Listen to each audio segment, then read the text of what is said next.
Colombia Paranormal. Prólogo: La guerra. La hipótesis para empezar este libro fue la siguiente. La guerra ha sido tan devastadora, tan cruenta, tan llena de trampas y mentiras que nos ha obligado a concentrarnos en ella y sus horrores. Y esa guerra tiene varios artistas, gobiernos corruptos atravesados por asesinos y por políticos al servicio de mafias secretas, guerrilleros conformando carteles de traficantes de drogas y secuestrando a los ciudadanos a diestra y siniestra, paramilitares genocidas obsesionados con la sangre y el exterminio, capos, sicarios, torturadores, víctimas por todas partes y en todos los estratos sociales. Una realidad tan siniestra nos ha obligado a directores de cine, pintores, escritores, cronistas y ensayistas a retratar y a reflexionar el entorno para no repetir la historia y para buscar una salida al mismo tiempo. El realismo ha sido nuestra impronta más característica. Ha sido difícil, por no decir casi imposible, escapar de esa percepción y de ese modo de procesar la información. Sin embargo, mi hipótesis es que en la sombra, en los subterráneos de nuestra sociedad, otras formas de percibir, otros modos de aprehensión del entorno, otros imaginarios han permanecido vivos en ese enorme y rico inconsciente colectivo. Ciertas sabidurías, ciertos cultos, ciertas creencias, ciertas categorías míticas y ciertas elaboraciones arquetípicas están aún aquí, a nuestro alrededor, solo que no ha habido la disposición ni el espacio cultural suficiente para desenterrarlas y sacarlas a la luz. Un autor como René R. Betés, viajero místico, estudioso del esoterismo, maestro sufí, escritor de ciencia ficción, nunca obtuvo el lugar que merecía, porque el realismo justamente era y sigue siendo la óptica imperante. Supongo que cientos de jóvenes escritores de literatura fantástica o de anticipación no encuentran dónde publicar sus textos porque el realismo es un discurso de poder que les impide a las editoriales y a las revistas abrir sus puertas de par en par. Quiero aclarar que en ningún momento me ha parecido equivocado que el realismo se haya apoderado de la oficialidad cultural, ni más faltaba. Hace parte de nuestra historia, de nuestra manera más comprometida y honesta de combatir creativamente una inmediatez sucia y tramposa. Yo mismo he estado en primera línea, trabajando a fondo una obra con fuertes tintes de hiperrealismo urbano. No obstante, nunca he perdido de vista esos otros imaginarios, esos otros modos de percepción, esas otras disciplinas de pensamiento que se mueven en las sombras. Y creo que ha llegado el momento de auscultar en ellas, de encender la linterna para echar un vistazo en la oscuridad, de proponer un viaje por el asombro y el misterio. Quizá en ese tránsito mágico hallemos una imagen de nosotros mismos que contemple de alguna manera el rostro dibujado por la guerra. Quizás si dejamos de hablar tanto sobre la guerra, los mismos guerreros se sientan menos protagónicos y cambien de oficio. Quizás negarnos a escribir sobre ellos sea una forma de demostrarles que no tienen el control. Quizás si empezamos a soñar con otros asuntos, desarticulemos la guerra y seamos capaces de abrir nuevos espacios para nuestra cotidianidad. Las puertas de la percepción. Desde la antigüedad ha existido siempre la sospecha de que el cuerpo no logra percibir sino una parte mínima de lo que está allá afuera. Nos hemos entrenado en sobrevivir, en cazar, en recorrer grandes distancias con la tribu durante los inviernos para huir del frío y las heladas. Nuestro cerebro es práctico y nos es útil para alcanzar lo fundamental, seguir con vida y garantizarles un futuro mínimo a las nuevas generaciones. Vemos y oímos y olemos lo que nos conviene, lo que es necesario para nuestra supervivencia. Sin embargo, sabemos que es así y que al otro lado de esa inmediatez hay otras realidades, otros mundos. Los chamanes han sido los encargados de adentrarse en esas rutas, de cruzar esos umbrales, de entrenar su cuerpo y su psique para poder viajar por otros estados de conciencia. Los oráculos de Delfos o de Epidauro eran otorgados por la pitonisa, una mujer que respiraba aromas de plantas alucinógenas sentada en un trípode, y que podía percibir de otro modo porque su mente se ensanchaba más allá de las categorías de espacio y tiempo que regían para el resto de los mortales. Las brujas medievales, quizá las primeras feministas occidentales, fueron perseguidas, torturadas y quemadas vivas porque propusieron otras formas de aprehensión de lo real, opuestas a la Iglesia católica, es decir, opuestas al poder masculino. Los artistas siempre atentos a percibir de modos inéditos y renovadores. También han efectuado aventuras asombrosas para salir de las coordenadas permitidas.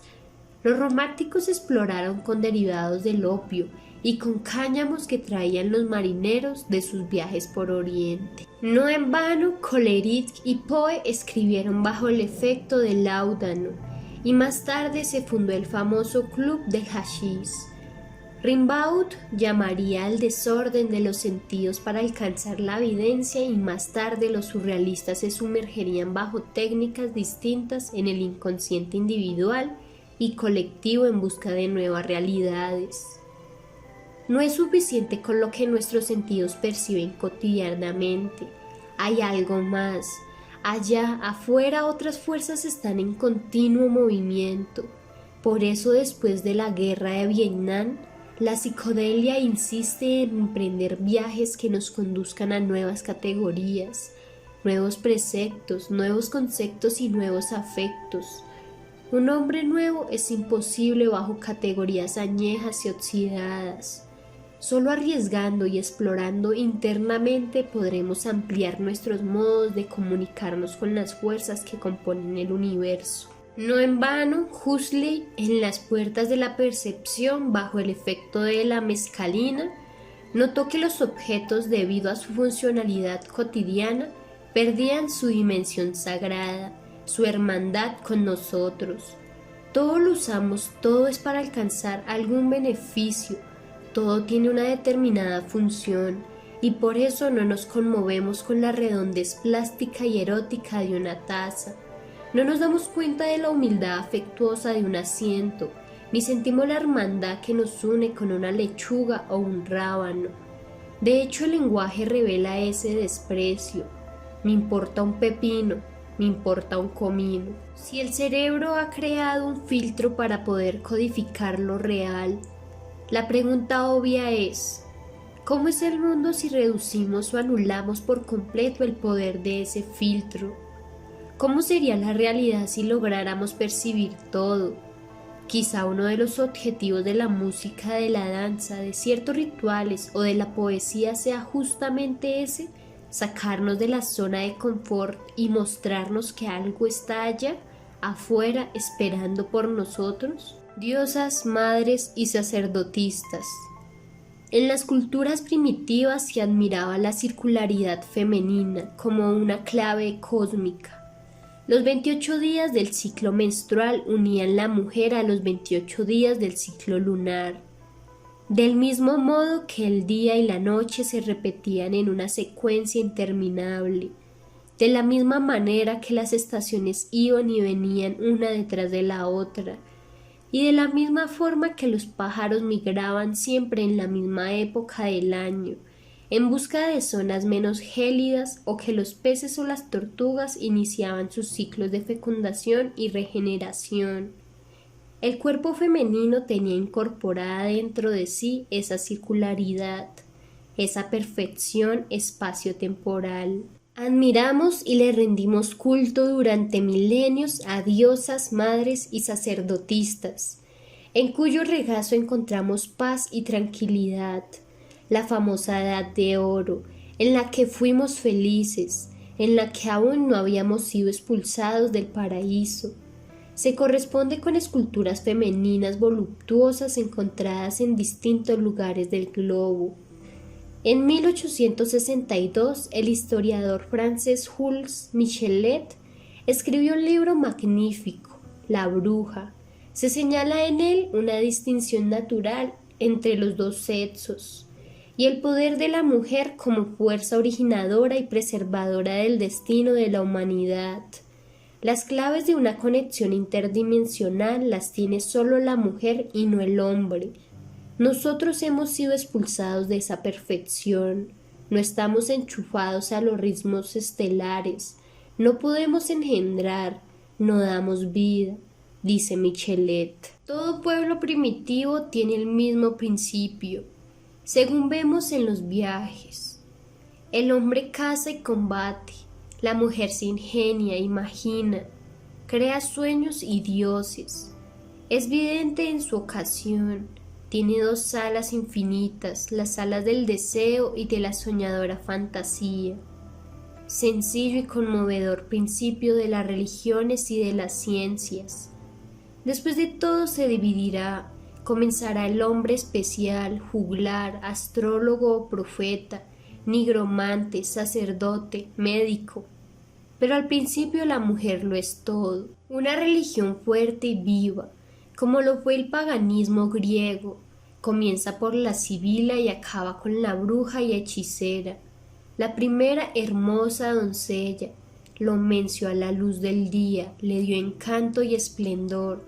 Más tarde decaído, enfermo en las sombras de la Edad Media, en las landas y en los bosques, fue protegido por la hechicera que escondiéndolo con piedad intrépida lo alimentó y lo prolongó su existencia todavía.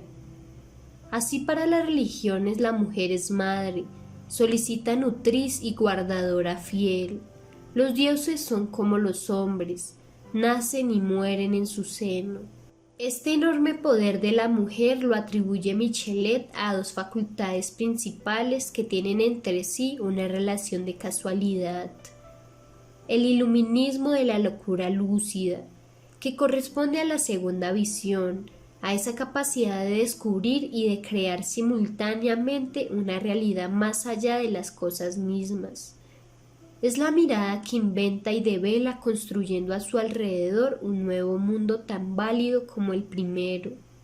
Y la concepción solitaria, que se refiere a la partenogénesis o capacidad de la mujer para concebir. Esta fecundidad, según Michelet, se presenta con igual fuerza tanto a nivel corporal como a nivel espiritual. Ella engendra la especie y al mismo tiempo la conecta con lo desconocido, con el misterio, con una realidad paralela que siempre está más allá. Esta es la causa por la cual es la mujer y no el hombre, la que posee la revelación mágica del universo. El ciclo femenino se corresponde directamente con la curvatura del espacio y con la circularidad temporal, lo que establece una serie de conductos que unen la mujer a dimensiones invisibles que los hombres perciben con mucha dificultad o no perciben. Ella y nadie más puede entablar un diálogo con esa realidad secreta que al hombre le ha sido negada. La mujer lo abarca todo dentro de su círculo, y tanto la humanidad como la cultura nacen y mueren sobre el pecho de una mujer. El machismo y la cultura falocéntrica, con su apología de la fuerza bruta, con su control político y religioso, siempre en mano de los hombres, con sus superhéroes de músculos abultados, sus metralletas, sus espadas afiladas y sus soldados asesinos no son más que un complejo de inferioridad. El que no tiene poder interno lo debe buscar por fuera de sí mismo. Universos paralelos. Creo que todos hemos tenido alguna vez esa sensación de extrañeza, de no encontrarnos del todo cómodos en la realidad, de sospechar que lo que vemos y palpamos no necesariamente es cierto, o que lo es solo en parte. ¿Cómo logra uno transmitir esa intuición a otros? Es imposible. Lo mirarían de manera rara, le recomendarían algún tratamiento o incluso lo mandarían a terapia. Sin embargo, esa impresión tarde o temprano regresa, nos atraviesa, invade todo lo que nos rodea y cuestiona incluso nuestra propia existencia. Cuando el poeta Arthur Rimbaud llama a los artistas a convertirse en videntes es porque entiende el cuerpo como una máquina experimental de percepción. Al desajustar los engranajes de los sentidos y poner el cuerpo en movimiento, cambia la forma de percibir y por ende cambia el entorno. Es en efecto una entrada a otra realidad. Este cuerpo tamiz que es bombardeado por el entorno es el verdadero lugar en el que se origina el arte.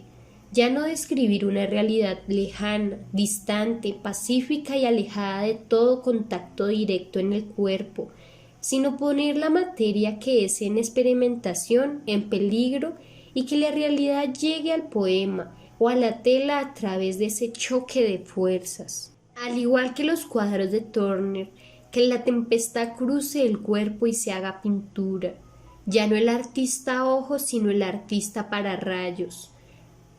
Al igual que Van Gogh, ir acercándonos a los trigales hasta quedar inmersos en medio de ellos. Ya no pintamos con los ojos, sino con el cuerpo entero. Ya no vemos el mundo, lo penetramos, ahondamos en él, encontramos agujeros por los cuales nos deslizamos hacia otras dimensiones de lo real. Ya el tiempo no es rectilíneo, sino múltiple, relativo, curvo, sinuoso. Parece mentira, pero la ciencia contemporánea empieza a urdir teorías que confirman esa sensación. No hay solo una realidad ni un universo, no hay solo un espacio y un tiempo. Después de la teoría de cuerdas vino la teoría de las supercuerdas y luego la teoría M o teoría U, donde las membranas energéticas conforman 11 dimensiones y múltiples universos paralelos. Sí, así como suena, como si estuviéramos en una realidad creada por Terence Ensiquena, el padre de la ciencia psicodélica. Dice él que gracias al hecho de que en algún lejano día prehistórico probamos ciertas sustancias alucinógenas, pudimos finalmente modificar nuestro cerebro hasta el punto de ponerlo en contacto con ese holograma plural y palpitante que es el universo. La ciencia, por fortuna, se parece cada vez más a la ciencia ficción. Lo natural es sobrenatural. Es entonces cuando el artista se parece tanto al mago, al brujo, al clarividente, porque también vive en una interdimensión, escucha lo que muchas veces no desea, es un testigo de primera mano, convive con presencias que le murmuran escenas o palabras, ve, se anticipa y quizás por eso mismo tiene la extraña sensación de estar atrapado en una cotidianidad que no le corresponde. Los artistas son parientes cercanos de los chamanes y los profetas, y si cada obra de arte es un mensaje que nos llega de un mundo aún desconocido, la pregunta es, ¿qué o quién nos está enviando claves desde el otro lado? ¿Qué o quiénes son esas entidades? ¿Dónde está esa otra dimensión que intuimos en el cine, en la música o en la literatura? ¿Lograremos algún día cruzar esos umbrales y vislumbrar el otro lado de la realidad? Fuerzas. Me gustan las aventuras de los hombres en el mar, desde Ulises en adelante. ¿Por qué me gustan los aventureros solitarios, esos viajeros marítimos que pasan meses y años lejos de sus casas y de su gente? Porque el mar, el ir y venir de las olas cuando se navega, es sinónimo de lo inconcluso, de lo indeterminado, de lo irresoluto. Me gustan las descripciones de los navegantes porque tengo la sensación de que ellos ingresan en una nueva geometría donde las coordenadas tradicionales son alteradas. Creo que ese cambio exterior tiene un equivalente interno en la psique. El mar es impredecible y sus figuras no son formas delineadas ni compactas. Me gustan los viajeros que atraviesan el desierto, que cruzan el Sahara o Hyderabad, entre huracanes de arena, con sus escasas pertenencias al lomo de camello o sobre sus caballos bien entrenados, que comen lo que llevan en sus tulas, que beben en los oasis que encuentran a su paso, que duermen en tiendas de campaña suspirando bajo la luz de la luna. En algún poema Neruda como Baudelaire Nos habla de las nubes y nos dice que ellas son la bendición secreta de los extranjeros. ¿Extranjeros de qué? ¿De dónde? Extranjeros de la conciencia, de sí mismos, los que estamos lejos siempre, al otro lado, difíciles de atrapar. Me gustan también las nubes por la misma razón que me gustan las olas y el desierto, porque conforman fuerzas, no formas. Están en permanente mutación, en metamorfosis, de aquí para allá, mezclándose, amalgamándose, en un mundo donde todos sueñan con estabilidad, con un piso seguro y firme.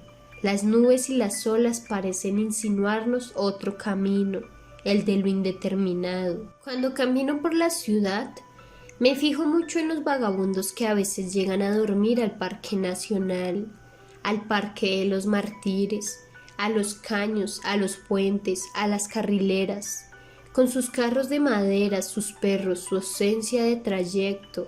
Duermen donde los coge la noche, no tienen tarjetas de crédito, ni servicios públicos, ni cédula, ni cuentas bancarias, ni domicilio fijo. Están por fuera desplazándose en una dimensión aparte, en una época que habla de ahorrar, de consolidar un futuro, de armar una vida estable y juiciosa, de vigilar los fondos de pensiones y cesantías. En una época así existen todavía unos hombres que buscan el máximo grado de inseguridad, la inconformidad absoluta, el presente que no anhela ningún grado de responsabilidad. Curioso, son invisibles, y no porque no podamos verlos, sino porque no están en el sistema, no aparecen en ningún archivo, en ninguna pantalla. A su modo son también aventureros solitarios. Y así es la mente, como las olas, el desierto o las nubes, errante, curva, retorcida. La mente también es irregular, nómada, como los vagabundos, los beduinos o los navegantes solitarios. Somos materia y energía, formas y fuerzas, naturales y sobrenaturales simultáneamente. No hay dicotomías, somos un solo viaje a través de un laberinto que aún no ha sido enunciado. Capítulo 1. Transcendence. Conocí a Armando Martí durante una entrevista que él y su esposa Catherine me hicieron con respecto a uno de mis libros. Me pareció un buen lector, refinado, culto, muy gentil y con cierta fuerza interna difícil de detectar. Por aquel entonces no lo había visto aún en los medios de comunicación hablando sobre sus predicciones. Para mí era solo un periodista. Un tiempo después me lo empecé a tropezar en radio, en televisión y en las revistas vaticinando hechos políticos y futuros sucesos de los famosos. Algo había en él que me parecía extraño, como fuera de lo normal, como si se moviera en unas coordenadas propias. Leí su blog, sus predicciones y sus artículos periodísticos. Fue entonces cuando me di cuenta de que estaba muy implicado con la política colombiana y ciertas estructuras de poder. Poco a poco empecé a reconocerlo y descubrí que había sido el mentalista implicado en el escándalo de la fiscalía, el psíquico que había llevado a cabo una extraña sesión de hipnosis para hallar los restos de la avioneta del exministro Londoño y el terapeuta de muchos personajes reconocidos, entre ellos actores de Hollywood. Cuando la idea de este libro cuajó en mi mente, fue la primera persona a la que contacté. Le expliqué el proyecto, le dije que ya el país estaba harto de mafiosos y corruptos, de sicarios y matones, y que quizás había llegado la hora de abrirle a nuestra sociedad una puerta para indagar en nuevos imaginarios, en nuevas relaciones, en nuevas formas de percepción del mundo. Me atendió con mucha amabilidad y me dijo que sí, que contara con su testimonio. Me recibió en su consultorio una mañana lluviosa. Llegué antes de la hora pactada. Su asistente me ofreció algo de beber y me dejó frente a un televisor en el que estaba el Dalai Lama dictando una conferencia. Vi una escultura de Jesús en madera, varios budas metálicos en una biblioteca con títulos que no alcanzaba a detallar y pinturas japonesas de Sumi colgadas en los muros. Todo impecable, muy limpio y agradable. Afuera en la terraza había un espacio que daba la impresión de un pequeño spa. Me sentí a gusto en el lugar. A los pocos minutos entró él y nos saludamos con un fuerte apretón de manos. Me pareció increíble que tuviera 62 años, pues es un hombre que se mantiene en forma, atlético, sonriente, con un rostro que aparenta unos 45 o 50 años a lo sumo. Muy rápido mentalmente y con un fino sentido del humor. Le pregunto de entrada por sus orígenes, por su niñez y adolescencia. Quiero saber en qué momento exacto de su juventud sucede el quiebre, ese momento de revelación en el que aparece un camino diferente para él, el camino del clarividente y del especialista en lo paranormal. Armando Martí, . Mis padres se casaron de la misma edad, cumplen el mismo año. Mi madre se llama Teresa Chávez Guzmán y nació en la ilustre ciudad de Popayán. Como se decía antes, mi papá, que ya murió, se llamaba Armando Francisco Martí Torres. Ese apellido Martí tiene orígenes madrileños, españoles y está relacionado con el famoso poeta cubano José Martí. Mi abuelo muere en esa época de sinusitis, porque no había llegado la penicilina a Colombia. Tenía menos de 40 años. Entonces mi papá queda en manos de mi tía, de la tía abuela, quien es Blanca Martí de David Almeida, fundadora de la Escuela de Enfermeras de la Cruz Roja y condecorada con la Cruz de Boyacá. Mario Mendoza, . La medicina y la poesía son disciplinas que al comienzo de la humanidad tienen nexos profundos y que están muy relacionados contigo. Armando Martí. Sí, exactamente. Por parte de mi mamá, mi abuelo, Campo Elías Chávez, que era de Pasto, trazó varias de las carreteras de Colombia. Era un personaje muy interesante que fue mi gran amigo. Le decían el Conde de las Llaves y tenía un humor muy agradable y una forma de vida muy particular. En esa época, en los campamentos, los ingenieros tenían varias indias. Él tenía un pequeño harén de indias. Llevaba una vida extraña particular. Yo soy el hijo mayor y tengo 2 hermanos. Mi hermana, la que me sigue, es trabajadora social. Se casó con un italiano y ahora es dueña de uno de los mejores restaurantes de Colombia en el aspecto de la comida italiana. Se llama Azurro. Y mi hermano menor se llama José Julián y es un gran magnate de la construcción. Se ha dedicado a construir edificios, casinos, oficinas, incluso hasta tiene negocios en Dubái.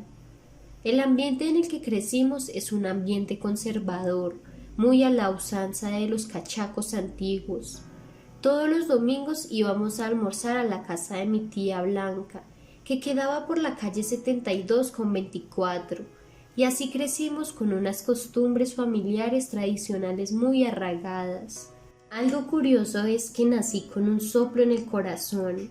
A los 15 días tuve que someterme a 5 radiaciones y sobreviví. Eso fue un milagro. Haber estado expuesto a descargas de energía de ese calibre me recuerda a alguna de las escenas de los X-Men. Tuve una infancia agradable, feliz. Sin embargo, mi padre y mi madre no se entendieron muy bien. Vivían juntos, no se separaron nunca, pero tenían ciertos roces. Nunca se oía una palabra negativa, grosera o un maltrato físico, no, pero había un maltrato psicológico flotando en el ambiente. Cuando ellos peleaban dejaban de hablarse 10, 15 días y uno tenía que vivir en la mitad de ese silencio intenso. Era muy doloroso. Mi mamá, siendo yo muy niño, me contaba sus insatisfacciones con mi papá, hablaba mal de él. Por decirlo así, ella guardaba una maleta debajo de la cama y decía que se iba a ir en cualquier momento. A mis hermanos y a mí nos causaba mucho temor que ella se fuera y quedarnos con mi papá, puesto que él era una persona muy seria, leía mucho y me transmitió ese amor por la lectura. Él fue uno de los fundadores de Colpuertos y también tuvo que ver con el florecimiento de Ecopetrol. Antes de morir, ayudó a fundar Sofasa Renault. Era un hombre interesante. Su cargo era en relaciones industriales y sus habilidades consistían en poner al sindicato y a la empresa de acuerdo en las convenciones colectivas de trabajo. El problema es que él era alcohólico. En consecuencia, la relación de mi padre y mi madre fue una relación adicto-condependiente. Eso también me marcó mucho en el área terapéutica porque desde muy niño me convertí en un ser que buscaba ayudarlos a los dos. Era muy difícil. Por un lado, mi papá como buen alcohólico no expresaba sus sentimientos, y por otro había cierta rencilla porque mi mamá me quería mucho y decía: cuando tú naciste el mundo fue de los dos. Mi padre oía eso y se disgustaba.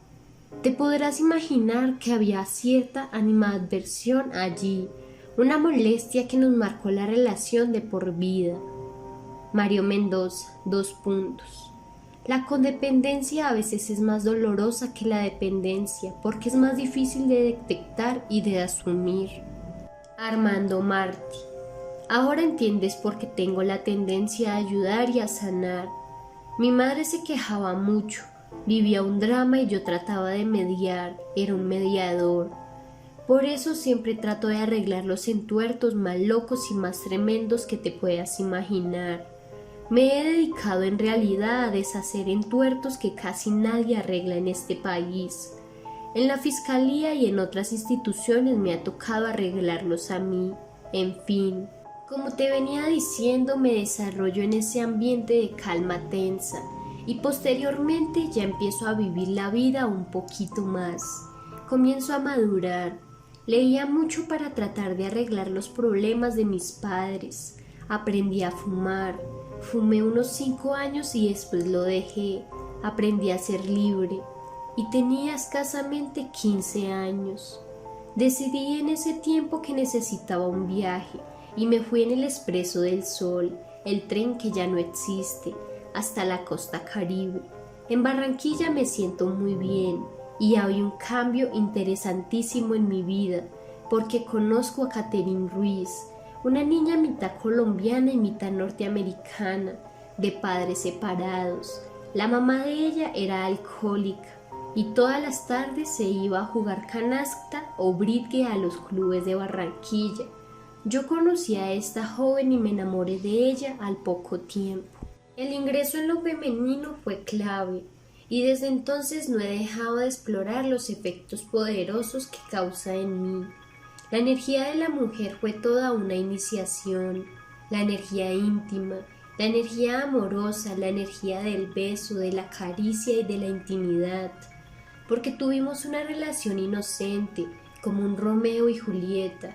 Ella era una niña que tenía 15 años como yo, y ninguno de los dos habíamos tenido una experiencia de tipo sexual. En esa semana que nos conocimos sentimos una atracción no solamente física y química, sino también de tipo emocional y espiritual. Y fue muy lindo. Mis primeros acercamientos al mundo femenino fueron intensos y dulces. Al contrario de otros amigos de adolescencia que tuvieron sus experiencias sexuales con prostitutas y que hacían gavilla para irse a casas de citados de la época para ser hombres. Mario Mendoza, . La energía femenina es la clave para la evidencia, para la segunda visión, como la llaman algunos autores. La capacidad de la mujer para concebir físicamente está relacionada con su fuerza creativa a nivel psíquico. La sibila es femenina, en los trípodes de los oráculos es una doncella, y las brujas inicialmente eran todas mujeres. Los brujos hombres son muy tardíos. Al comienzo de la humanidad, la mujer es el centro de la circularidad cósmica y por ende el centro de la magia y de los poderes ocultos. Quizá por eso recuerdas ese encuentro como una iniciación en un misterio. Armando Martí, . Lo estás entendiendo muy bien. Yo necesito en mis predicciones que la parte femenina esté allí ayudándome en el dictado, o en la grabación, o cerca. Siempre he necesitado de la mujer. Mario Mendoza, . Michelet tiene un libro precioso que se llama justamente La bruja. Él es un historiador del siglo XIX y dice que las mujeres fueron el centro cósmico y mágico de la prehistoria. Luego, en la Edad Media, esa larga tradición se reafirma. Los 28 días del ciclo femenino se corresponden con los 28 días lunares. Y los antiguos sabían eso, que ellas eran lunares, aéreas, siderales. De la misma manera que es otoño, invierno, primavera, verano, y el ciclo vuelve y se reinicia, del mismo modo que el día y la noche se repiten interminablemente, de la misma forma que el universo y la naturaleza son circulares, las mujeres en sus propios cuerpos también son cíclicas.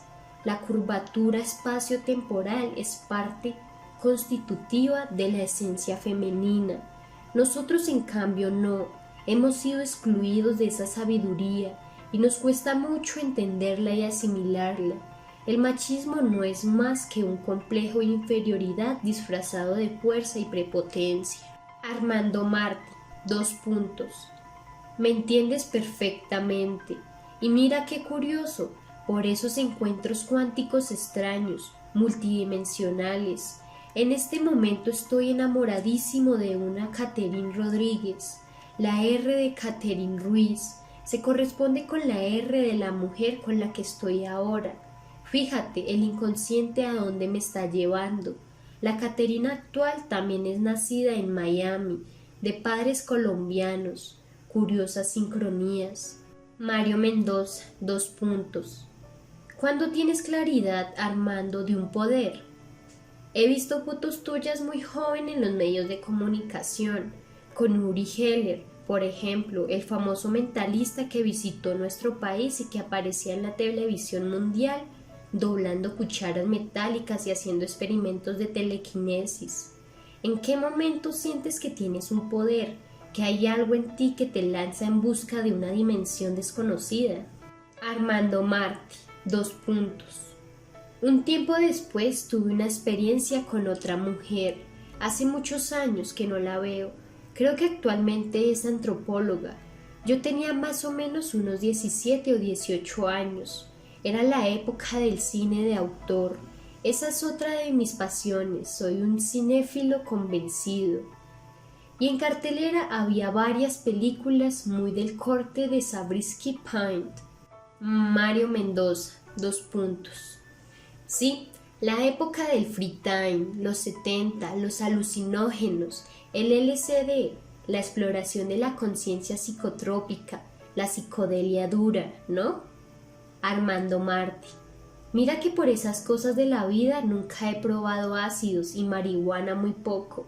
Digamos que me sentí muy bien en 2 conciertos que fui a ver, uno de James Brown y el otro de Santana. Todo el mundo estaba fumando y yo quedé trabado. Pero no es que me haya gustado mucho. Creo que mi alterador de la conciencia ha sido la mujer. Por eso hice énfasis cuando yo conozco la intimidad, cuando conozco la entrega, cuando hay esa fusión romántico-sexual. Mario Mendoza, Se te despierta la percepción, claro.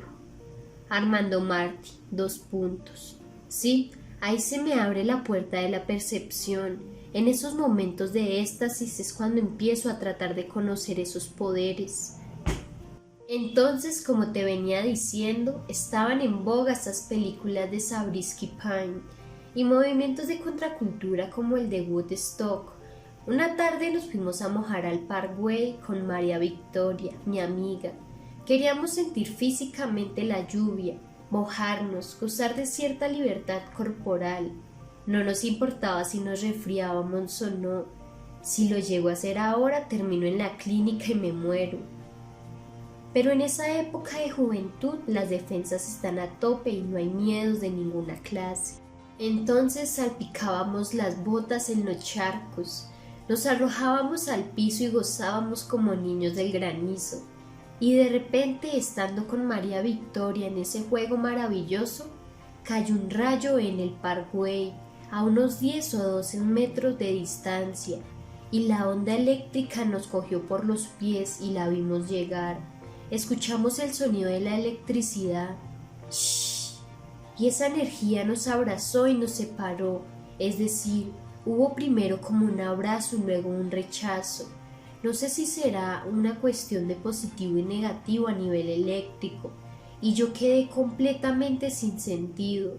Eso era para que nos hubiéramos muerto, y mira qué raro, porque yo sentí cuando nos abrazamos que me iba a fundir con ella, y de pronto algo nos separó y ahí nos salvamos.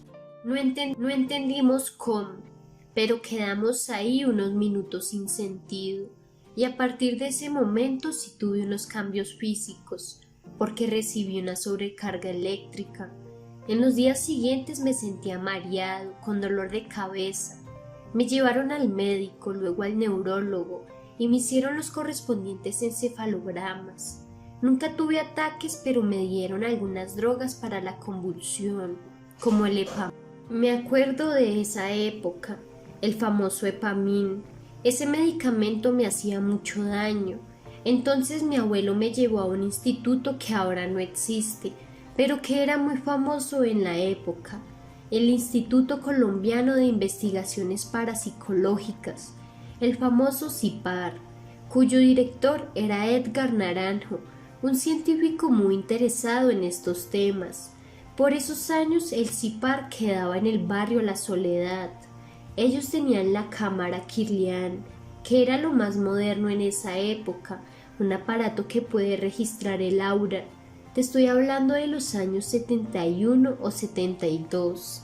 Mario Mendoza, 2 puntos. Los investigadores de esa época fueron los mejores, Jiménez del Oso y ellos. Armando Martí.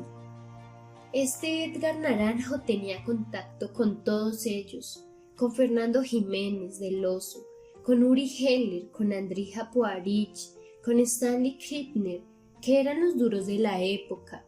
Se carteaba con Maimonides Medical Center de Nueva York. Imagínate, me presentaron entonces a Edgar Naranjo para que él estudiara mi caso. Le contaron lo del rayo y me tomó una foto con la cámara Kirlian, que es un invento de unos esposos rusos. Los esposos Kirlian, ellos tomaban la foto del lauro pasando millones de voltios en la película y luego quedaba impreso alrededor una especie de aura. Según el color y el tamaño analizaban muchas cosas. Me hicieron los exámenes allí, me tomaron la foto con la cámara Kirlian y apareció una imagen muy grande de un fuerte magnetismo, pero muy grande, casi 3 veces del tamaño normal. Ahí estaba impresa la energía desbordada que yo sentía. Edgar me dijo: lo que necesitamos es que cuando tú te vayas a bañar, antes de meterte a la ducha, no dejes de agarrarte a unas varillas de cobre. Necesitas 2 varillas de cobre para que haga masa y no entres directamente al agua. Y me repitió varias veces: no te vayas a meter, no te vayas a bañar sin hacer eso, porque el problema es que como estás electrificado, el agua aumenta esa masa o esas frecuencias y sales mareado del baño, sales descompensado, te desnudas, coges las barras por un minuto por lo menos y te bañas. Esa fue la primera recomendación que recibí para canalizar mis problemas. Empecé a hacerlo y me mejoré mucho. Y es inevitable no preguntarse cómo un evento natural me lleva a consultar la medicina sin éxito y a llenarme de drogas como el Epamin, que me hacía un daño terrible, y como un investigador serio de parapsicología como Edgar Naranjo logró canalizar mis facultades y empezar así una clara mejoría. Mario Mendoza, 2 puntos. Pareciera como si Naranjo te hubiera iniciado primero en el rol de paciente y después poco a poco te hubiera conducido al papel de sanador. Armando Martí, 2 puntos. No te imaginas el vértigo que me dejó ese rayo. No podía ni caminar, todo me daba vueltas. Me diagnosticaron vértigo de Meniere, problemas con el oído interno. Mario Mendoza, 2 puntos. El maestro aparece cuando el discípulo está listo. Armando Martí, 2 puntos.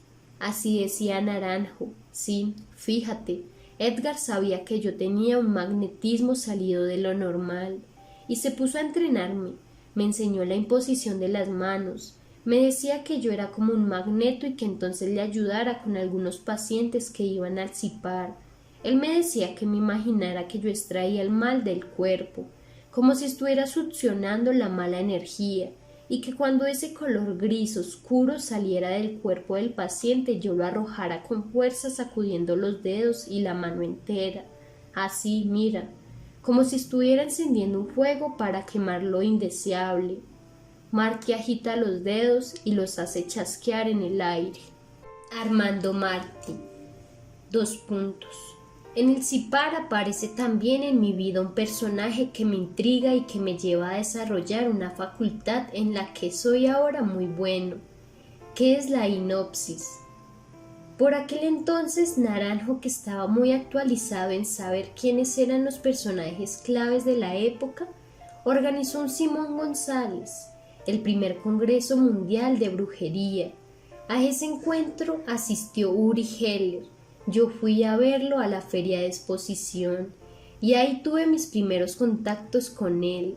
Lo vi doblando cucharas y todo lo demás. Conocí a Heller, pero no estaba interesado en esas tendencias de la parapsicología. No, lo mío estaba más en la práctica terapéutica. Ya Edgar Naranjo me había enseñado a manejar las energías de imposición de manos y de sanación, y a manejar mi energía con las varillas de cobre y a relajarme profundamente y a meditar. Eso me curó mucho y al mismo tiempo empecé a ayudarle a él a curar a otros. Entonces aparece un personaje que trajo Naranjo de Brasil, el profesor Oceso Monteiro, que me causa una gran impresión. En esa época yo tenía unos 20 años más o menos. Estaba asistiendo a unos cursos sobre el aura y la cámara Kirlian, cuando apareció de un día para otro Monteiro, con esa forma de hablar español con fuerte acento portugués y mezclando palabras de ambos idiomas. Una noche en una sesión pública preguntó: ¿quién quiere salir a la prueba? Y una joven levantó la mano y dijo: yo. Él, sin hablar nada, sin pronunciar una sola palabra, le agarró la mano, no se la soltó, se quedó mirándola fijamente, y la joven se cayó al piso como si estuviera desmayada. Eso duró unos 40 segundos. Yo nunca había visto eso en mi vida. Había visto hipnotizadores, sí, hipnólogos, que se demoronaban en el trance y la relajación una media hora, pero nunca pérdida súbita de la conciencia sin preámbulos ni introducciones de ninguna clase. Mario Mendoza, Una entrada intempestiva al inconsciente. Armando Martí, La joven se quedó desgonzada en el piso. Luego un hombre del público dijo que él no creía en lo que estaba sucediendo, que se trataba de un fraude. Tendría unos 50 años. Monteiro lo invitó a subir al escenario, le agitó la mano al saludarlo, y el tipo quedó en el piso junto al cuerpo de la otra chica. Increíble, yo había conocido otra forma de hipnosis, incluso había asistido a las sesiones de Fassmann en el Teatro Colón, muy parecidas a las de Tony Camo hoy en día, en las que inducía a las personas poco a poco y les dejaba impartida una orden post-hipnótica. No era tan fácil, era un proceso complicado, y llega Monteiro con su acento suave y musical, vestido de sport muy informal, y deja a los participantes rendidos en el suelo al primer contacto. Impactante. Decidí que yo tenía que aprender esa nueva técnica, a la que Monteiro llamaba hipnosis por tactopuntura. Me hice amigo de él y lo acompañé en una gira nacional. Me convertí en aprendiz de brujo. Él me fue dando algunos secretos como tocar el pulso en la muñeca, el punto especial para producir la reacción del balanceo, todo me lo enseñó. Entonces, como yo estaba obsesionado con la hipnosis, empecé a leer mucho sobre el tema. Volví a las presentaciones de Fassmann, hablé con él, le pregunté varias cosas y me la pasaba estudiando y practicando. No era usual que alguien tan joven preguntara tantas cosas porque normalmente las personas que iban a esos cursos eran mayores.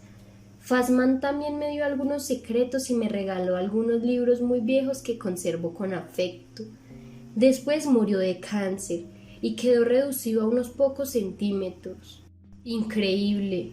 Ese hombre elegante con smoking que llenaba el Teatro Colón quedó convertido en nada. Cómo es de superficial la vida. El ego es completamente inútil. Mario Mendoza, Armando, yo no te quiero preguntar por los escándalos en los que te has visto envuelto, que son muchos. Nos podríamos quedar horas hablando sobre los pormenores y los detrás de bambalinas de la política colombiana. Pero mira, a mí de los casos tuyos, el que de verdad me ha impactado, el que me impresionó sobremanera es el del exministro Londoño. El caso de la avioneta, ¿recuerdas? Tú eres contactado para solucionar dónde está el avión y a través de una sección de hipnosis con la esposa del exministro aparece una conversación con Londoño en la cual ella, en un estado de trance, en un estado bastante particular, recibe una información, unos datos de que la avioneta se encuentra a más de 100 kilómetros de donde la están buscando los organismos estatales. Y aunque parezca mentira, la encuentran exactamente en el lugar indicado durante la hipnosis. Yo sé que tú has hablado sobre el tema en otras ocasiones, pero te lo quiero preguntar directamente en esta entrevista. Este suceso es verdaderamente increíble, y aunque tú aceptas participar en la búsqueda de buena voluntad, luego la esposa de Londoño decide atacarte y dice que tú estás usando la imagen del ministro para ganar popularidad. Según entiendo, la verdad es que si tú no hubieras realizado esa sesión, jamás lo hubieran encontrado y quién sabe qué hubiera sucedido. ¿Qué fue lo que pasó en ese episodio, Armando? ¿Cómo se desarrolló ese caso en el que alcanzaste uno de tus resultados más sobresalientes? Armando se yergue en el asiento, se ajusta los lentes y toma aire, como si se estuviera preparando para soportar una prueba física de resistencia corporal. Intuyó que este es uno de los episodios claves de su vida como psíquico y vidente. Finalmente expulsa el aire por la boca, frunce el entrecejo y empieza a evocar el caso en voz alta. Armando Martí. En esa época en que se pierde la avioneta con el ministro Juan Luis Londoño de la Cuesta, el mejor amigo de Álvaro Uribe, yo estoy trabajando en una clínica muy famosa de Bogotá, que se llama Clínica La Font. Tengo un cargo muy especial. A través de la hipnoterapia le quito el miedo a la anestesia a ciertos pacientes de la clínica. Es decir, por increíble que te parezca, hay una fobia a perder la conciencia por medio de la anestesia, y muchas personas aplazan o no se hacen la operación por esa fobia, que es una fobia como la de montar en aviones o cualquier otra. Me iba muy bien con los pacientes. Por esos días el país estaba al borde de una crisis porque el doctor Uribe había mandado a tomarse la cordillera central a sangre y fuego. Había 3.500 hombres listos a rescatar a Juan Luis Londoño, bien fuera vivo o muerto. Algo secreto es que Juan Gozaín había recibido una llamada en la que pedían rescate por Juan Luis Londoño. Como la avioneta no aparecía, las FARC aprovecharon para pedir un rescate. Eso era mentira, porque realmente el ministro sí estaba estrellado, pero aprovecharon la situación para ver si lograban sacar algo. Querían cambiar por presos e iban a empezar a negociar. Cuando el presidente Uribe se enteró, entró en cólera porque era su mejor amigo, y entonces mandó a tomar a sangre y fuego la cordillera. La búsqueda, como lo acabas de decir, la estaban llevando a cabo a más de 140 kilómetros de distancia. Buscaban la caja negra o el emisor de señales.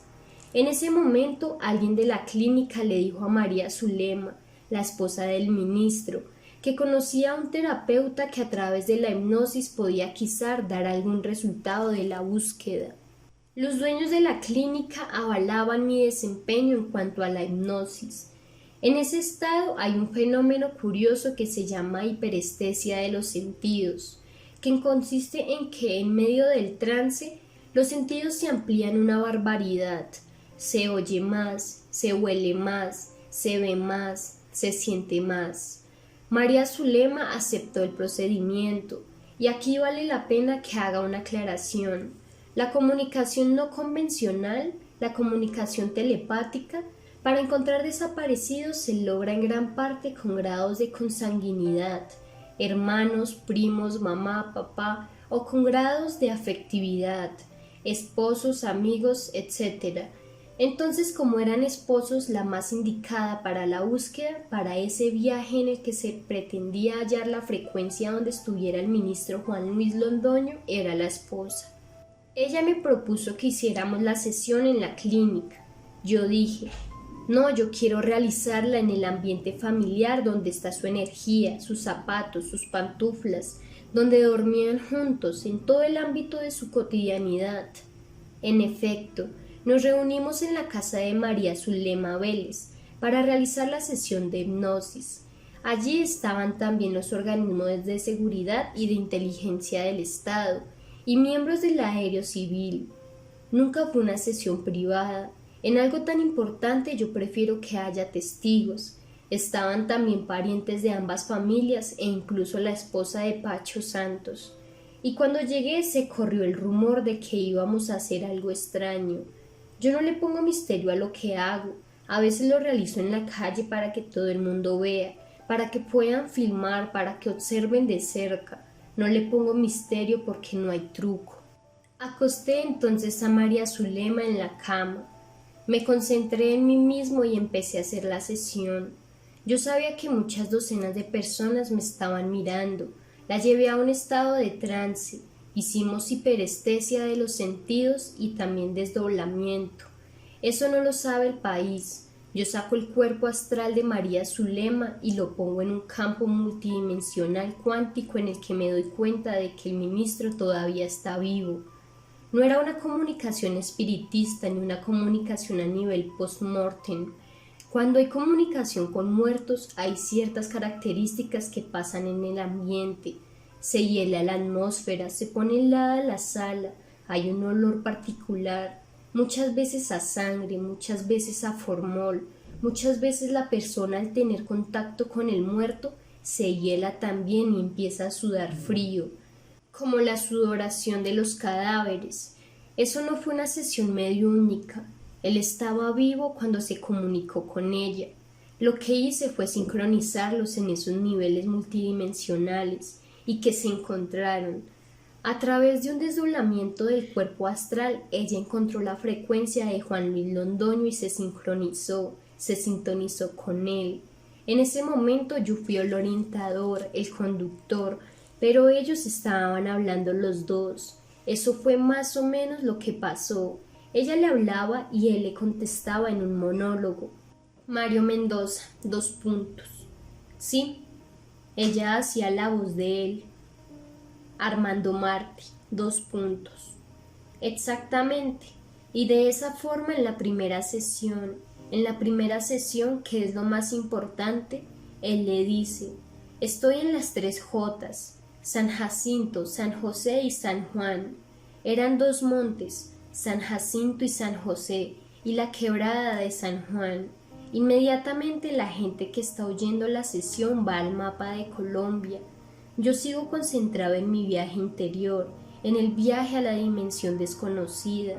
No me interesa lo que está pasando detrás de mí, pero allá marcan el lugar y hablan con el grupo de búsqueda. Ellos inmediatamente objetaron, dijeron no, eso es mentira, estamos en contacto con los aviones de Estados Unidos y empiezan un rastreo a 140 kilómetros de distancia, es imposible. Los del Aéreo Civil y las Fuerzas Armadas decían, no ha sonado la caja, el disparador de señales, pero sabemos que lo vamos a encontrar. El presidente Uribe estaba esperando alguna razón de la sesión antes de dar la orden de atacar a sangre y fuego. La propia hermana de Juan Luis Londoño, que estaba muy pendiente de la búsqueda del Aéreo Civil, por la radio dice, no señores, se me despliegan inmediatamente para allá y me buscan esas coordenadas. Del otro lado se quejaban, pero es que estamos muy lejos, y ella respondía, no importa, yo lo ordeno, es una orden. Se puso brava y al fin mandaron la búsqueda para allá. Nosotros seguimos con la sesión, que duró 1 hora, y luego pasó otra media hora para que ella se reincorporara y recuperara su tono. Sin embargo, ya eran como las 4:30 de la tarde. A los pocos minutos escucho que en el sitio donde ya está la patrulla de reconocimiento en un helicóptero se están viendo los restos del accidente. Todo el mundo quedó perplejo. Pero ese día no pudieron llegar allá por el tiempo, por el clima, no lo lograron. Los vieron y se devolvieron a traer más gente. Lo importante es que se detuvo la ofensiva y la orden de ataque. Al segundo día hicimos otra sesión, ya sobre las 10:30 de la mañana, y vemos como ellos hablan de amor, pero él se despide de ella y muere. María Zulema entra en un shock. Lo estaba viendo claro y se le desdibujó. En ese momento fue que él murió. Durante esos 3 días él estuvo vivo, alcanzó a sobrevivir esa última noche y murió de frío, congelado. Por ahí tengo una copia del certificado de defunción. Luego fui a su entierro en una finca de la familia y todos ellos estaban muy agradecidos conmigo. Mario Mendoza, . Aunque en varias declaraciones posteriores te atacaron. Armando Martí, . Te voy a explicar qué fue lo que pasó. En la segunda sesión yo descubro que el ministro le había dejado a María Zulema un seguro de vida por 1.000 millones de pesos en Suramericana. Hay dos aspectos en la comunicación cuántica, lo que ellos dos conversan y lo que yo percibo como psíquico. De algún modo hubo también una comunicación entre él y yo. Esto es lo que el país no sabe todavía. Yo hablé con Juan Luis Londoño antes de que muriera y él me dijo: Armando, dile a María Zulema que no se preocupe, que yo la tengo asegurada. ¿De dónde iba yo a sacar esa información? Cuando le conté a ella dudó y no quiso creerme. Se impresionó mucho.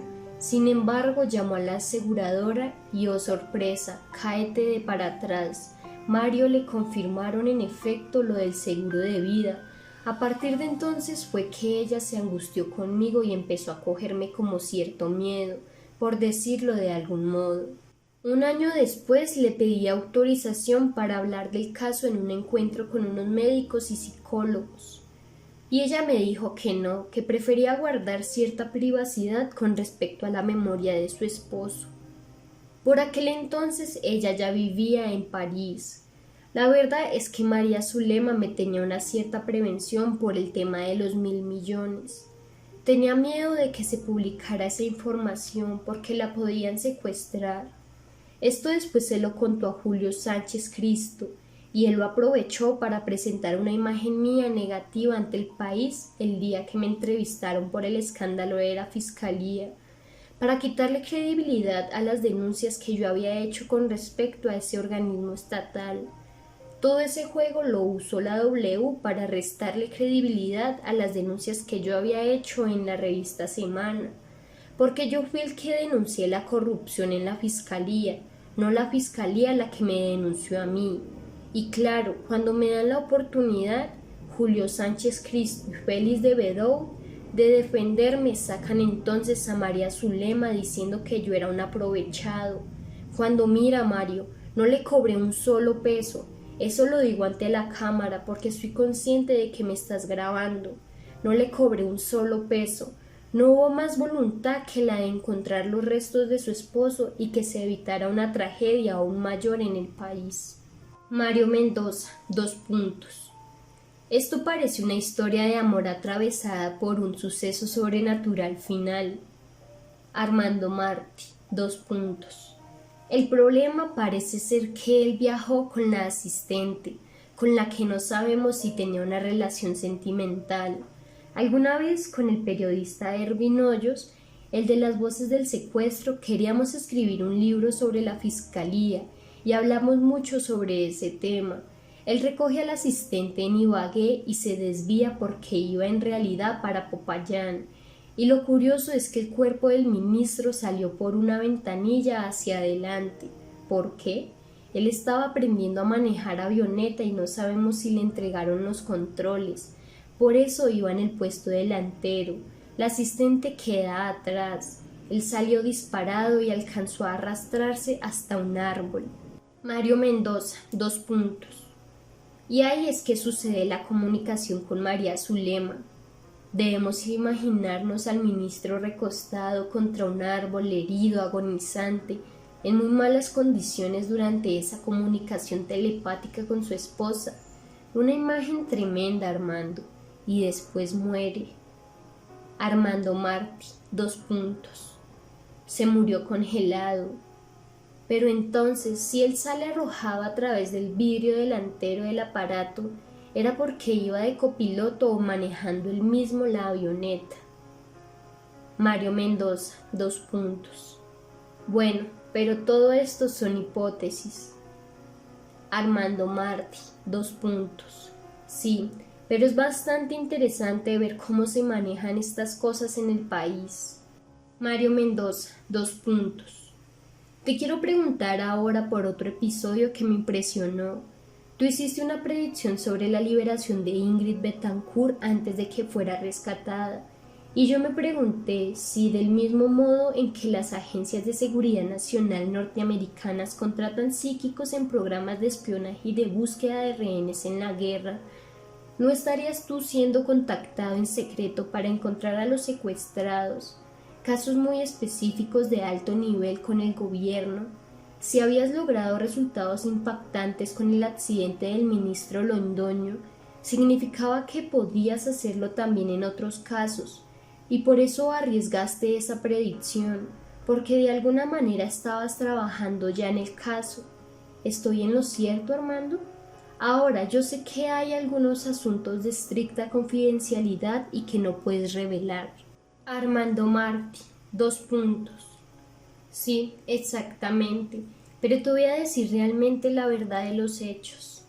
Nosotros estábamos trabajando con Ervin Hoyos, el periodista que te acabo de nombrar. Él es una persona muy interesante, inquieto, es un gran investigador y, como bien sabes, muy amigo de Ingrid Betancourt y de su madre Yolanda Pulesio. Por esos días, un sacerdote filtra la información de que Ingrid estaba en muy mal estado de salud, lo cual era cierto, y el país se estremece con su caso. Mario Mendoza, : Apareció un video, ¿recuerdas? Yo era columnista de El Tiempo por aquel entonces, y me acuerdo que apareció una foto impactante, una toma en la que ella estaba flaca, huesuda, con el pelo largo, y uno sentía su tristeza, su depresión. Escribí un texto muy sentido sobre ella. Armando Martí, : ¿Y te acuerdas que la revista Semana sacó las cartas?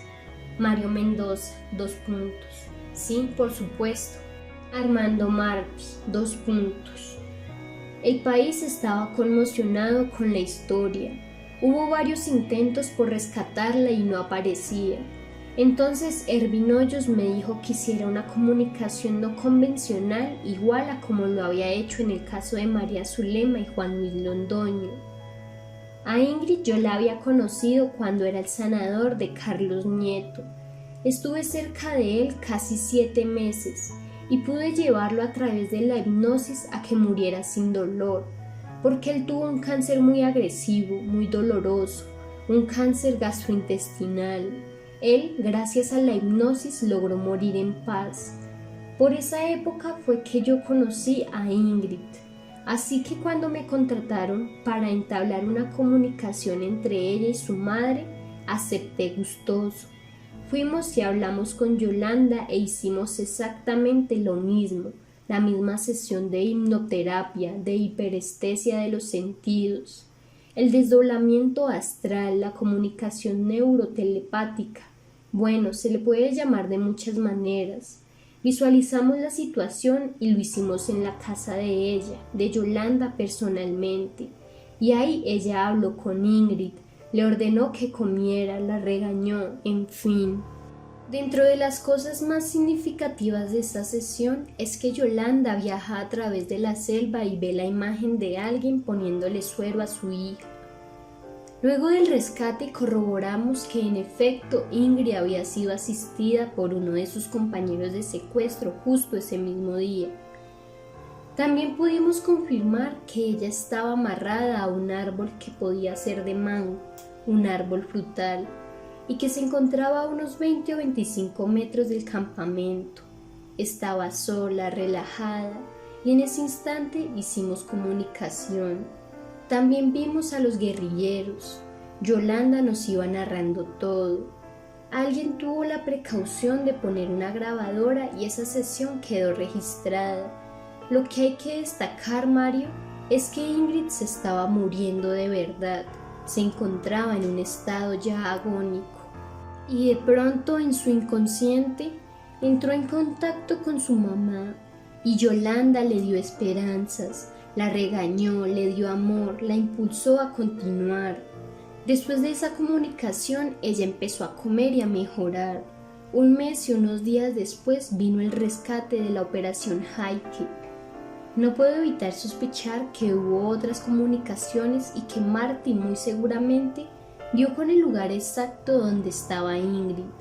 Las declaraciones oficiales con respecto al operativo son difíciles de tragar.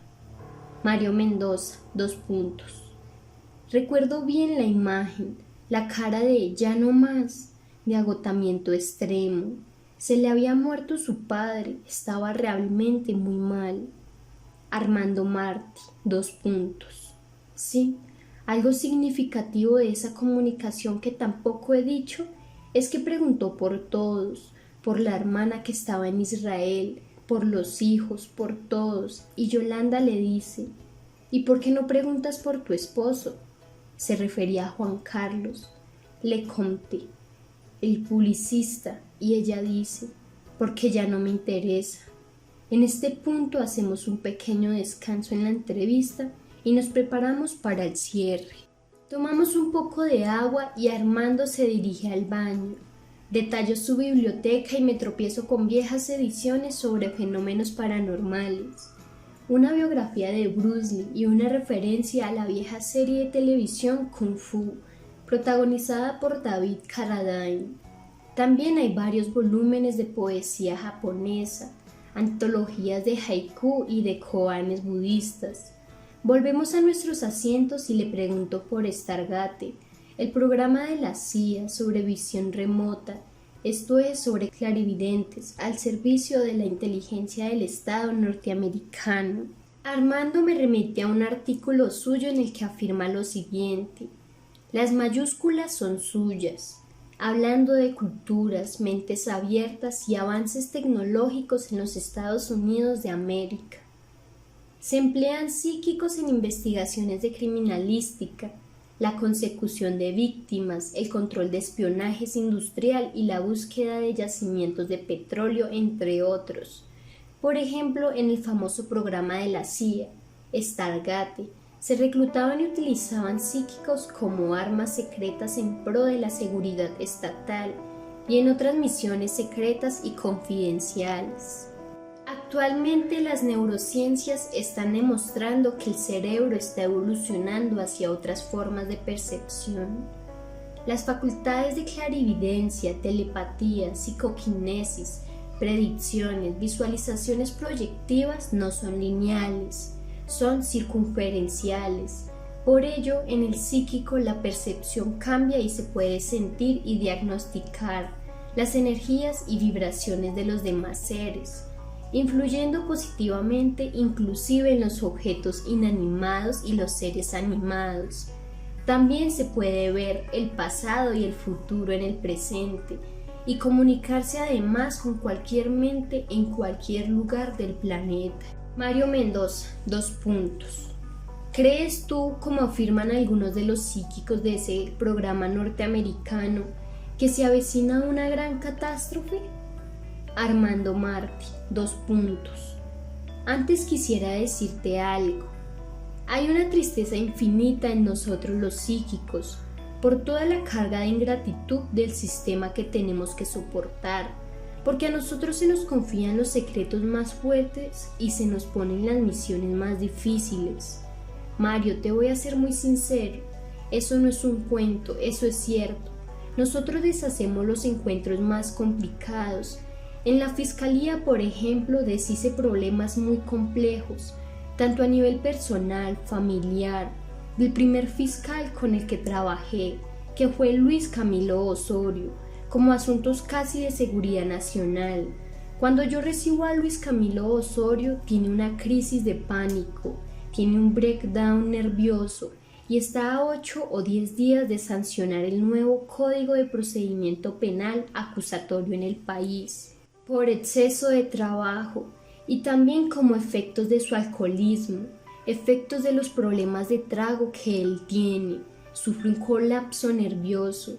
La primera vez que yo entro al búnker de la fiscalía, encuentro a Luis Camilo Osorio en posición fetal, en medio de una crisis de pánico, y ninguno de los médicos famosos que habían consultado en Estados Unidos, en Suiza y en Inglaterra lo habían podido rescatar.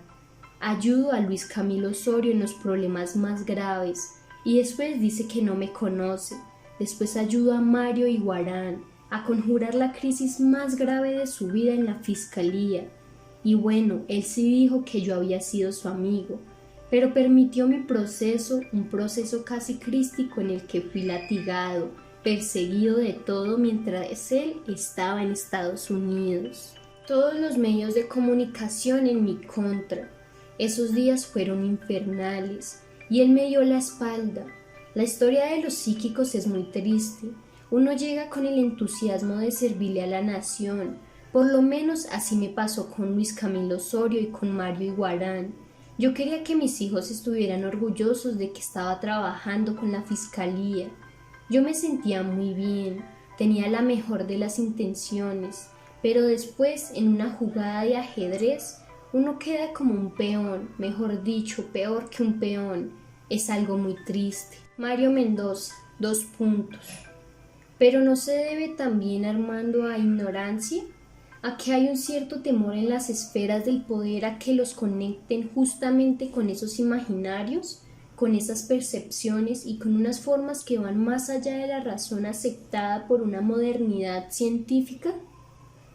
Armando Martí, 2 puntos. No se consulta a un brujo común y corriente, a un charlatán embaucador, no, porque esas instituciones tienen gente que filtra, que investiga, que hace seguimientos. No es tan fácil, no es que el fiscal vaya a llamar a un hermano llanero o a un sanatero raro.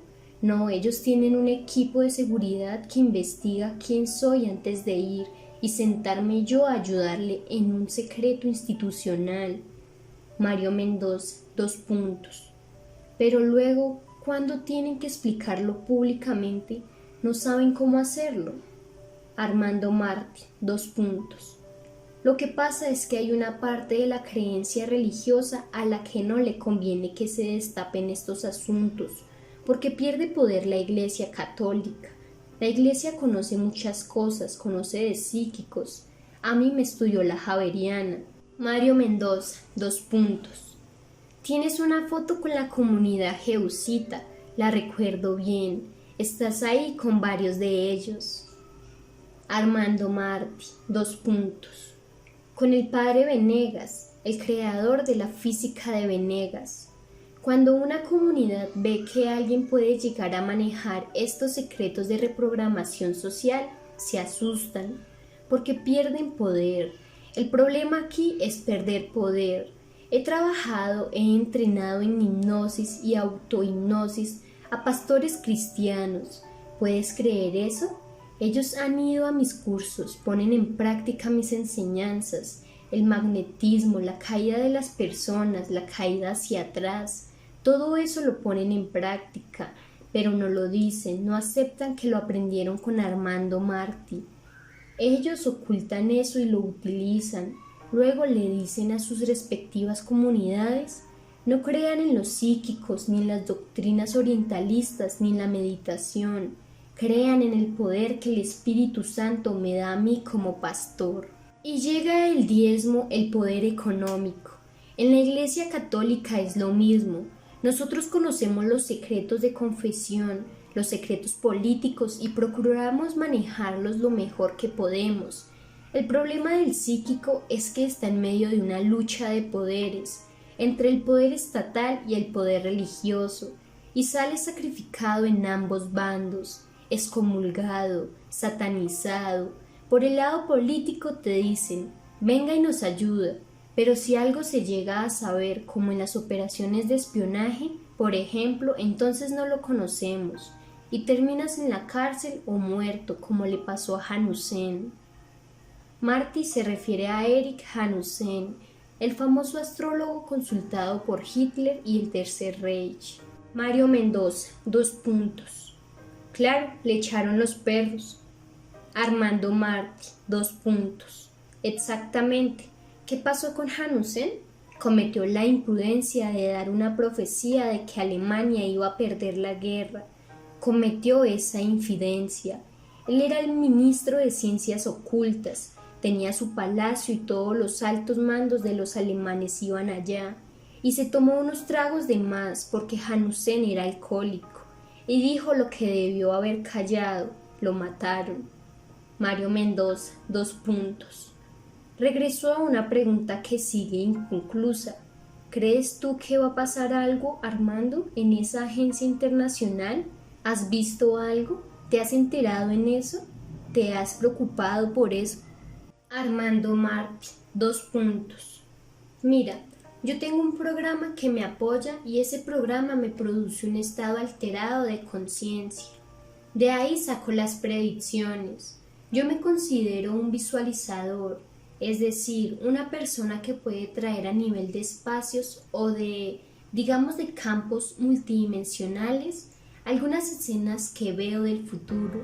Las puedo hacer presentes, pero con una técnica diferente de la adivinación.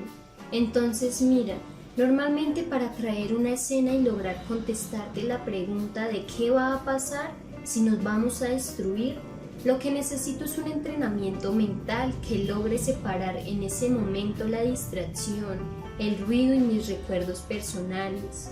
Necesito estar en un punto de cero distracciones, cero ruidos y poder dominar mis recuerdos. Dicha preparación es por medio de la meditación. Yo soy meditador, sé meditar. Necesito también la autohipnosis y el aislamiento electrónico. Mario, cero celular, cero televisión, cero radio. Durante algunos días, o sea, previos a hacer la sesión de la predicción. Aumento levemente el ejercicio físico, lo aumento un poquito. Camino más, hago más estiramientos, utilizo la máquina multifuerzas y asimismo me voy sintonizando en un tono espiritual, en oración con un poder superior al que yo llamo Dios. Aunque te aclaro, yo no soy religioso, busco un camino espiritual. Realizo entonces lecturas filosóficas, leo aforismos y leo poesía. Digamos que ese es Armando Marty preparándose para la sesión de las predicciones que el país va a conocer. Ese es todo mi misterio. Posteriormente, ya durante la sesión, con la ayuda de Software Transcendence Hub, invento pateando en la Superintendencia de Industria y Comercio. Obtengo frecuencias cerebrales entre 7,5 y 9,5 Hz, que es una frecuencia en la que no estás ni completamente despierto ni completamente dormido. Eso no lo puedo hacer yo solo, la máquina me ayuda a hacerlo. Abro una puerta multidimensional y al entrar en esa puerta puedo ver como en una película, escenas que en algunas oportunidades son borrosas y en otras muy nítidas, como en tercera dimensión de los hechos que van a suceder. Del mismo modo, procuro no tener emociones y no dejarme dominar por ninguna sensación. Prefiero asumir la posición de un espectador sentado en la sala de cine observando la proyección de un documental frío. No es la proyección de una película porque no me dejo afectar por lo que veo. Inicialmente me afectaba mucho, duraba enfermo unos días, vomitaba y me deprimía. Ya lo logro controlar y veo exactamente como si estuviera frente a un documental frío. Veo si va a haber un terremoto, un maremoto, si van a lanzar la bomba nuclear, si nos vamos a acabar, y cierro. En ocasiones hago una sola sesión, otras veces hasta 4. Tengo que estar sintonizado para poder canalizar la visión remota, o sea, la que me viene del futuro. Casi siempre, y esto es algo muy importante como consejo, espero lo inesperado, es decir, procuro no estar cegado por lo que yo quiero o anhelo. No me concentro en algo en particular. Dejo que la visión fluya y acepto los flashbacks y también los estímulos auditivos, porque a veces se alcanza a escuchar ciertas voces internas, como si alguien me estuviera hablando y me dijera qué va a pasar. Esa voz interior y esos estímulos auditivos me ayudan a analizar las imágenes. Siempre hago grabaciones, le dicto a mi esposa o escribo lo que veo. Después de 1 hora aproximadamente suspendo la sesión y salgo a caminar en compañía de mi esposa Catherine. Ella es mi polo a tierra para disipar la carga electromagnética cerebral, la cual me produce de vez en cuando dolor de cabeza. Yo quedo con un dolor pulsante como si la sangre se me subiera, como si el cerebro hubiera necesitado de ese esfuerzo extra, y quedo muy cansado. Paseamos por el parque tomados de la mano, hablando de otros temas que ella me cuenta. Yo la escucho y de esa manera disipo la sobrecarga. Igualmente tengo otra forma de percibir lo que puede llegar a sucederles a las personas, que es a través de la sensación y el tacto, pues con solo mirarlas o darles la mano sé discernir algunos acontecimientos de lo que les puede pasar o les está pasando, o sea, un diagnóstico en el momento presente. Esta facultad se ha ido perfeccionando durante 35 años de práctica profesional como terapeuta certificado en programación neurolingüística, logoterapia, terapia estratégica, breve e hipnosis. Por lo general cuento con la presencia de un equipo interdisciplinario compuesto por médicos, psicólogos, terapeutas alternativos y miembros de grupos de apoyo. De esta forma hemos podido ayudar a miles de personas y a asesorar a empresas multinacionales e instituciones gubernamentales. Resumiendo, el entrenamiento mental, la disciplina física, una actitud madura, compasiva y espiritual, junto con la expresión de los sentimientos por medio de la inteligencia emocional y el uso de una voluntad firme para alcanzar los objetivos de la vida, son las bases para el desarrollo de un auténtico mentalista. Mira, la diferencia entre el mentalista esotérico de show y el mentalista que entrena su mente para lograr un objetivo predeterminado, esto nada tiene que ver con la adivinación, con rituales mágicos, ni tampoco con creencias religiosas. Finalmente, lo que pocos logran entender es que en cada uno de nosotros existe un visualizador en potencia, el cual se manifiesta en los sueños que no podemos interpretar por falta de conciencia de nosotros mismos. Pero estoy seguro de que con la práctica y el entrenamiento adecuado podríamos tener acceso a comunicaciones no convencionales como la telepatía, la capacidad anticipatoria y otras facultades que subyacen en el inconsciente. Potencialmente, y esta es la parte importante que quiero anexar a tu pregunta, potencialmente somos los dueños de nuestro porvenir y podemos autoprogramar que todo lo que deseamos nos suceda, con la ayuda de la interlocución con nuestro yo futuro. Es decir, yo hablo con mi yo futuro y yo soy hoy lo que soñé ayer. Eso es importantísimo de entender. De ahí la responsabilidad en el manejo sano de la mente para producir pensamientos constructivos que influyan en las acciones y en los resultados de este plano evolutivo. Colombia lleva 50 años o más de guerra. Tenemos unos pensamientos negativos reprogramados y como nuestra interlocución del yo de hace 50 años es la misma de hoy, hemos construido nuestro propio futuro y nos estamos destruyendo porque nadie nos ha educado en cómo cambiar ese yo futuro.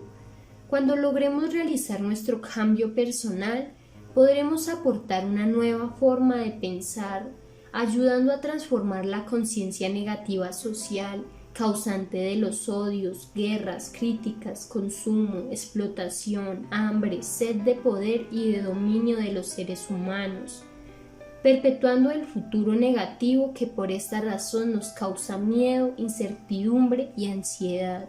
Mario Mendoza, 2 puntos. Claro, lo que tú llamas reprogramación neurolingüística, ¿verdad? Volver a construir la mente en el inconsciente, que no lo hace casi nadie. Armando Martí, 2 puntos. Ya entramos en materia.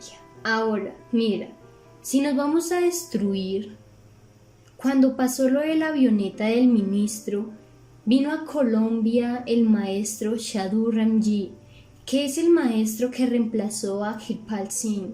Yo estuve a los pies del maestro Sadhu Ramji. ¿Qué significa a los pies?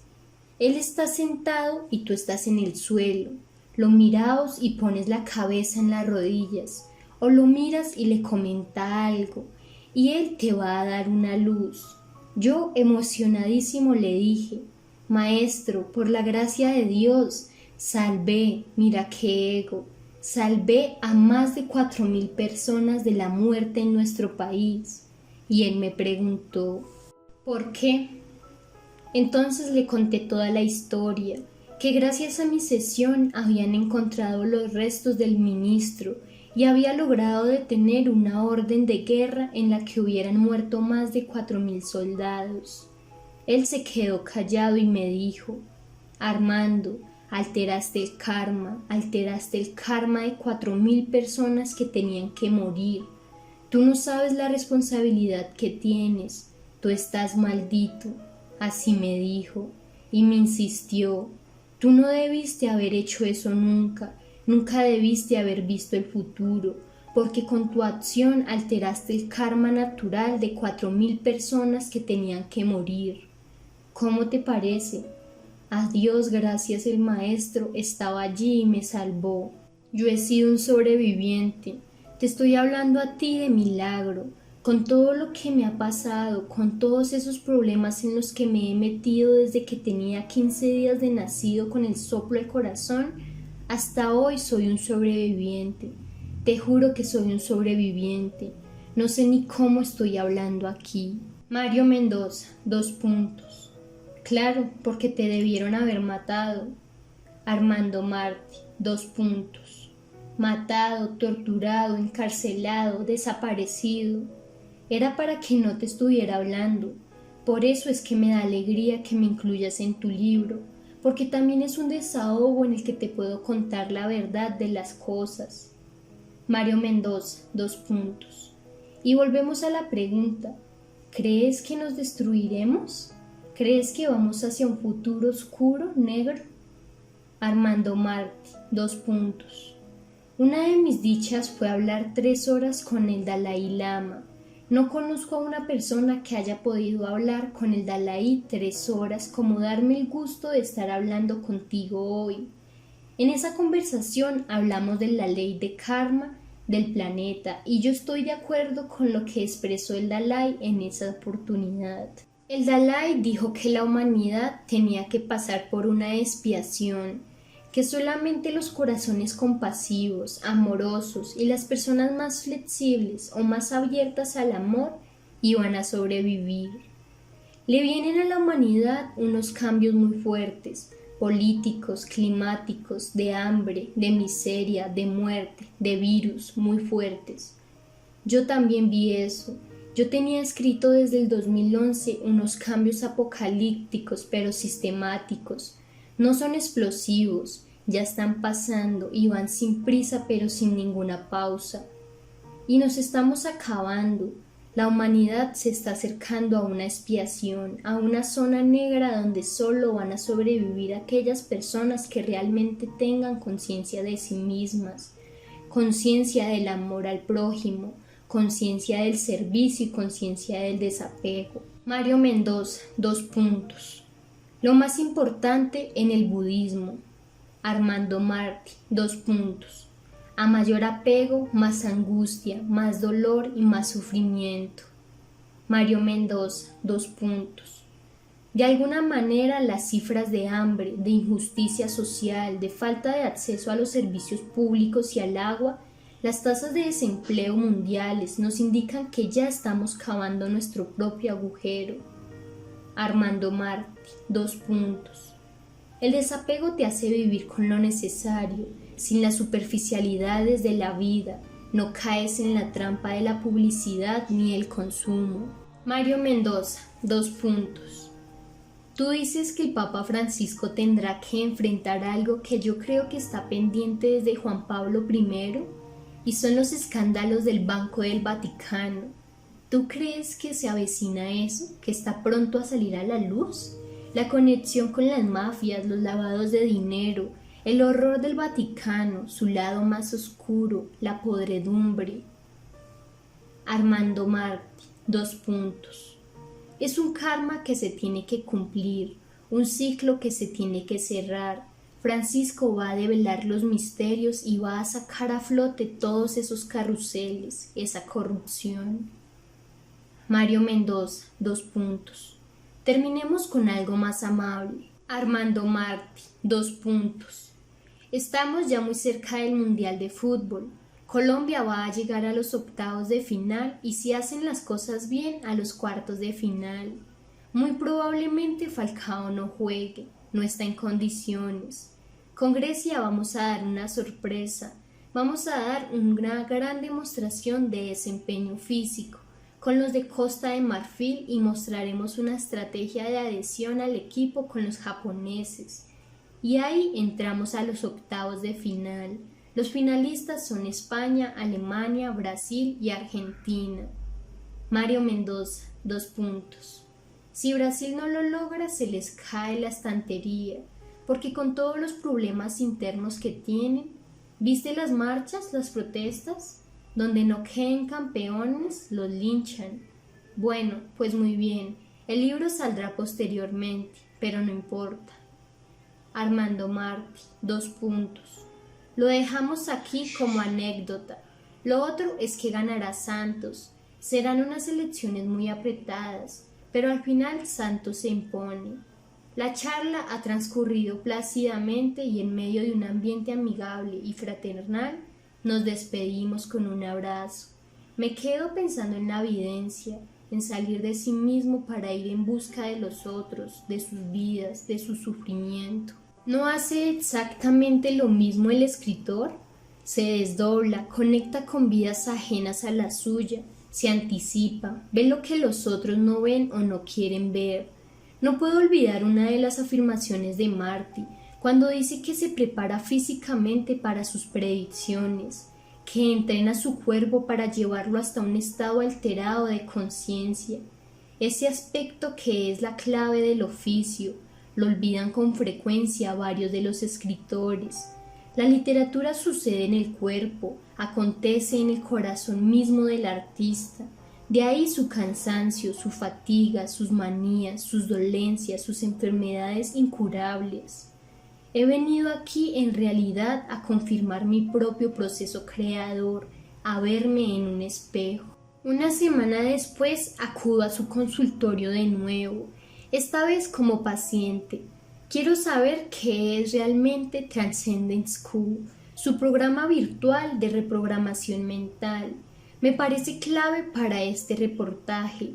La Feria del Libro de Bogotá acaba de pasar y yo me encuentro en un estado de fatiga extrema. Pido una cita para una sesión de recuperación de multiplicación de fuerzas tanto físicas como psíquicas. De nuevo Armando me recibe con una sonrisa.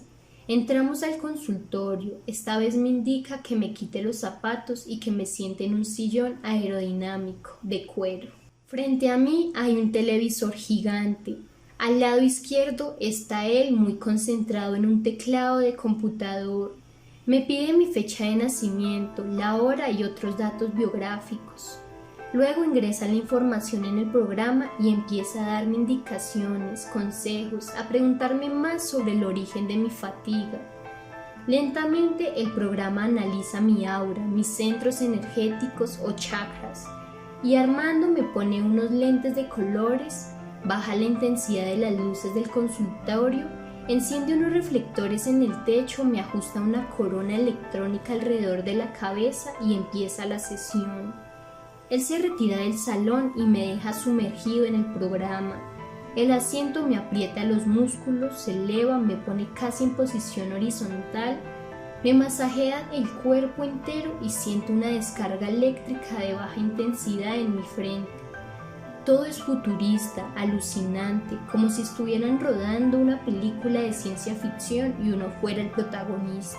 Veo en la pantalla imágenes de mujeres sensuales que buscan activar mi eros, fotografías, videos y sonidos de cánticos chamánicos en medio de la selva, viajes por paisajes remotos cubiertos de nieve, y en un momento dado pierdo la conciencia y me voy.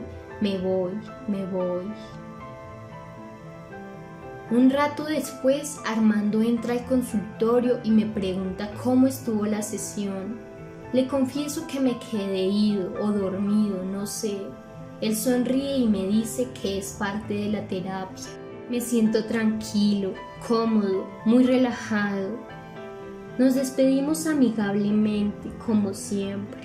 Cuando salgo a la calle tengo la impresión de haberme regresado en el tiempo, de estar caminando por calles viejas junto a personas de un pasado remoto.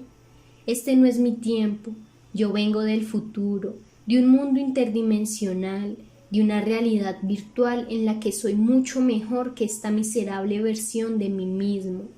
Yo vengo de un planeta remoto en el que todo es posible. Transcendence Q.